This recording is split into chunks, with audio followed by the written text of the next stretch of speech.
Bonjour Paul. Bonjour. Donc nous sommes en compagnie de Paul Ivoire sur le salon jeunesse de Toussy, édition 2026.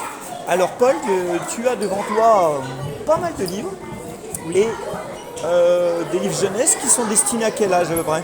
Alors moi j'ai à peu près toute la collection de la grande section jusqu'au CM2, en primaire.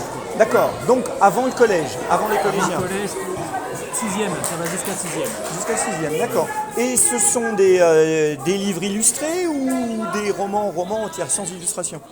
C'est que des romans illustrés. Que des romans illustrés. On est voilà donc c'est des illustratrices et illustrateurs différents à chaque fois Ok.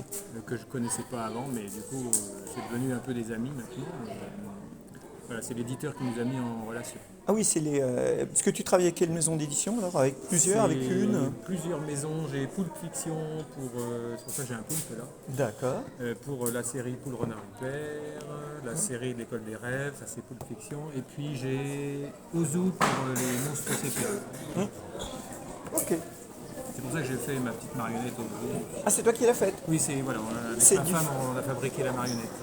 Oui, tu es un artiste complet. Tu fais aussi les marionnettes qui vont avec tes livres. Et de la musique puisque je fais des chansons sur mes romans. Ah, c'est excellent, ça, faire de la musique sur ses propres romans. D'ailleurs, il y a une chanson sur YouTube aussi avec celui-là. C'est la chanson des petits kibis.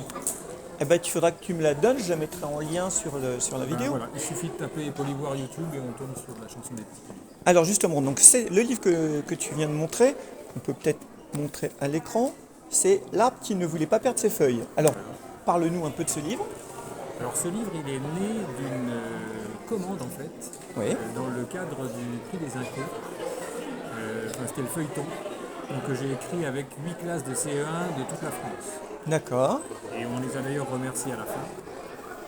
Donc voilà, c'était vraiment, ça allait de la Bretagne en passant par Toulouse, Reims, voilà. Et j'écrivais un chapitre en fait, et pendant 15 jours, ils avaient le droit de regarder, de lire, de faire des commentaires. Ensuite, ils m'envoyaient tous leurs commentaires. J'écrivais le deuxième chapitre en fonction. Et puis, comme ça, pendant 3 mois, on a fait. Donc, en fait, il est né de l'imagination des enfants et de la mienne. Oui, c'est une C'est contribution une commune. Contribution commune. Donc, ils ont même écrit des dialogues, ils ont trouvé la fin. Les trolls, là, les ont bien amusés. Mais alors, d'où est venue l'envie d'écrire spécifiquement pour les enfants? Alors, moi, j'ai des romans adultes aussi. J'ai pas que pour les enfants. Ah, tu as aussi des romans adultes? Celui-là, je l'ai amené, mais. Oui, Voilà, pour dire que ça existe. pour dire que ça existe, mais effectivement 80% de ma production c'est les enfants et moi j'ai forcément été influencé par les miens, j'en ai 4. Oui, oui, en plus. Donc en fait par exemple cette série-là je leur écrivais la journée et je leur lisais le soir, un peu comme la lecture du soir. Même moi je savais pas ce qu'allait donner la suite, donc en fait Tu l'écrivais au fil de l'eau, comme fil ça? de l'eau. Donc j'ai écrit comme ça le tome 1 au fil de l'eau et puis le soir je leur lisais le chapitre. Donc ils attendaient en plus, donc j'étais. Oui, mais tous les jours. Enfin, bah oui. Donc cette série-là, ça a été assez rapide. En fait. Ah non, mais tous les jours, c'est un rythme de fou. Oui, bon, après, pour un chapitre, Oui, mais quand même. mais quand même, oui. Ça veut dire qu'il faut trouver ce qu'on va écrire tous les jours. Ben, après, il y a aussi le temps de relecture, mais c'est vrai que le premier jet, ça m'a pas pris trop de temps du coup, puisque j'écrivais un chapitre tous les soirs. Je crois qu'il y en a 15. D'accord, ouais, non, mais c'est. J'ai fait ça aussi, mais moi c'était toutes les semaines, c'est tous les dimanches. Ah oui. Et bon, après, parce que je travaille en même temps, mais j'adore le principe. Le principe était vraiment très Ouais. sympathique. Oui, oui. Parce que ça te force à écrire et tu veux Ils pas étaient voir. demandeurs en plus. Oui, bien Ils sûr. voulaient savoir la suite. Et, Forcément. donc moi j'avais plus ou moins en fait l'idée du Une trame du quand chapitre même. suivant dans la tête quand je leur lisais le précédent. Oui, oui. Mais quand c'est toutes les semaines, on a une semaine où on peut justement réfléchir un On peut peu. réfléchir, Tous les jours, ça laisse pas beaucoup de temps. Voilà. Et puis, bah, voilà, faut que ce soit pas parfait, mais au moins Oui, oui. lisible. Après, comme tu dis, il y a le temps de la relecture, on peut réaménager les petits défauts qu'on a mis, parce que forcément. Ce qui est intéressant, c'est de le lire à ses enfants. Ouais. Parce qu'on voit tout de suite les défauts. Oui, oui, oui, on voit ce qui marche et ce qui On marche voit pas. ce qui marche pas, la réaction, et puis nous-mêmes, sur la fluidité du texte, on Ouais, voit ok. bien que ça colle ou ça colle pas. Alors, donc Poule, Renard, Vipère, donc cette série-là que tu as écrite pour tes enfants, ça parle de quoi? Ça parle du. En fait, c'est du jeu. Ouais. C'est un jeu au départ. Moi, ce qui m'a inspiré, c'est de voir un renard chez moi, je suis à la campagne. Ouais, ouais. Et j'ai tout de suite pensé au jeu. Et en fait, j'ai fait en sorte que le principe, c'est que les poules doivent attraper les vipères, qui doivent attraper les renards, qui doivent attraper les poules. C'est Ah un oui. système proie-prédateur. D'accord. Et j'ai fait en sorte que le territoire des vipères soit menacé par la montée des eaux de l'océan, parce qu'ils sont Près de la mer. près de la mer. Et si on enlève les vipères du jeu, les renards vont aller manger toutes les poules et c'est fini. Équilibre écologique rompu. Et rompu, oui. Donc l'idée, c'est qu'il va falloir qu'ils s'entendent pour faire la paix au lieu de faire la guerre. Ah, C'est assez ok. d'actualité quand même. Oui, il y a comme il y a un arrière-plan écologique. Il y a un arrière-plan écologique et là où il a eu le plus de succès, curieusement, c'est en Nouvelle-Calédonie.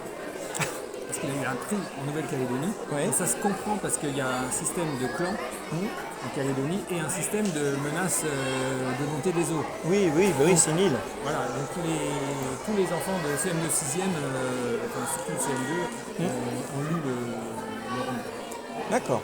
Alors, et l'école des rêves alors? Du coup, ça parle de quoi l'école des rêves? L'école des rêves, c'est plus de l'aventure magique. Voilà, c'est de la magie. On est, bon, j'ai envie de dire, j'ai écrit ça dans la mouvance Harry Potter. Donc on est dans un château, mais moi j'ai pris le château de Chambord. Très joli château par ailleurs. Ah bah oui, en plus c'est ma fille qui l'a dessiné. Donc, Ah, les illustrations, c'est votre fille qui a fait ça? c'est pas ma fille, mais elle a au moins fait le château. D'accord. Voilà. Elle s'est amusée à faire le château. Voilà, c'est quand même bien amusé. Ah, très belle représentation parce que. Voilà, c'est tout à la main, il n'y a pas de trait à la règle. Ah oui, en plus. Elle a fait ça bien. Oui, oui. Donc c'est une école où on fabrique des rêves et des cauchemars dans un monde imaginaire Ouais. qui ressemble, donc l'école ressemble au château de Chambord. C'est pas le vrai, mais c'est dans les nuages. Ah, ok, Et d'accord. donc ils apprennent vraiment à fabriquer des rêves et des cauchemars. Bon, et celui-là a été écrit de façon plus classique? Plus classique, oui, parce qu'il est un peu plus grand, on va dire CM1, CM2, 6e, D'accord. et ils n'avaient pas l'âge à l'époque quand je l'ai écrit. Oui, vous n'avez pas attendu qu'ils aient l'âge. J'ai pas attendu qu'ils aient l'âge. En fait, il n'y a pas d'ordre entre la parution et l'écriture, Ouais. c'est un mélange. D'accord. On ne sait pas trop. Celui-là, je l'ai écrit en 2008, je crois, et il est sorti en 2017. Ouais.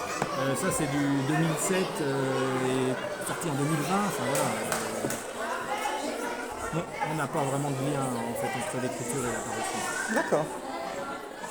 Et donc tous ces livres, on peut les retrouver chez les libraires en général. Tous ceux dont je viens de parler, oui. Voilà.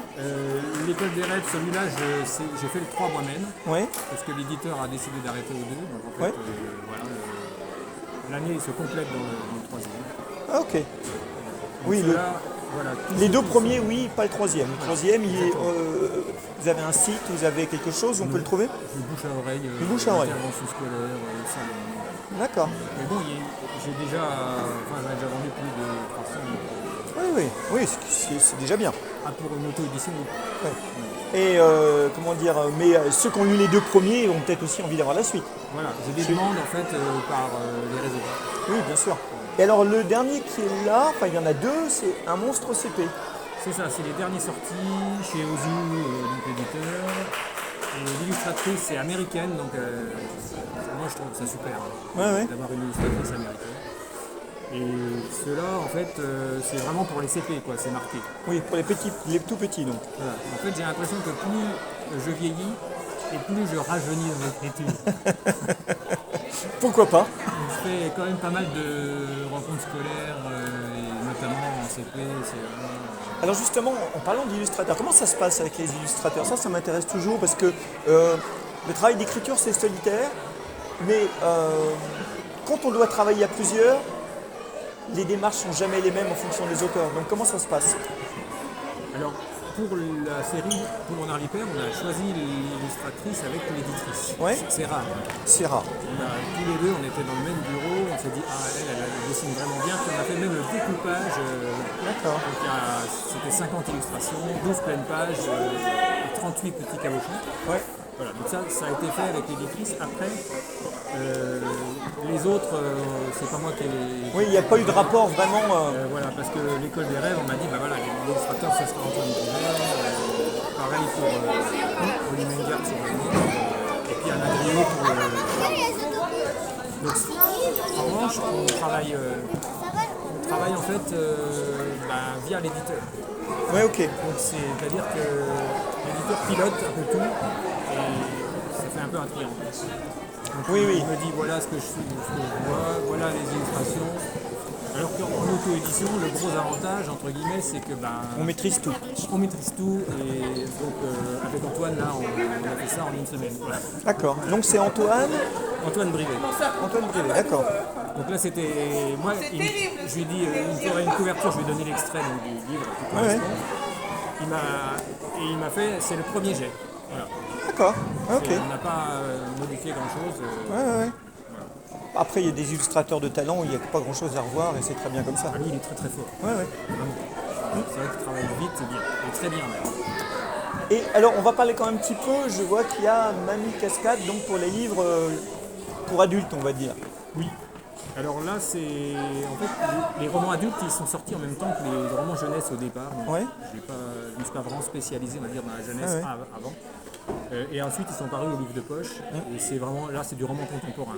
D'accord. Autant mes livres jeunesse, c'est que de l'imaginaire.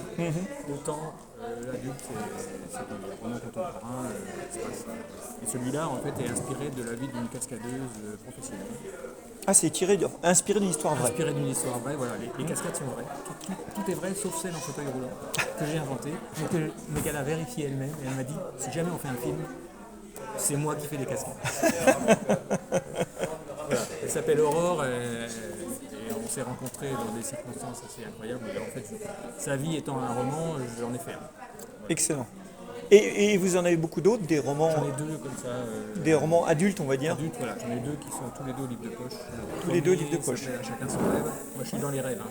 Je vois. J'ai pas mal de rêves en fait. Donc, C'est bien. Chacun son rêve, c'est un millionnaire, un SDF qui fait gagner l'euro-million à quelqu'un comme nous. Quoi. Et puis donc, du coup, le commercial veut lui rendre hommage. Eh bien, très bien. Merci, Paul. C'était très intéressant. Je te souhaite un excellent salon. Merci beaucoup Et à bientôt. et à bientôt. Au revoir.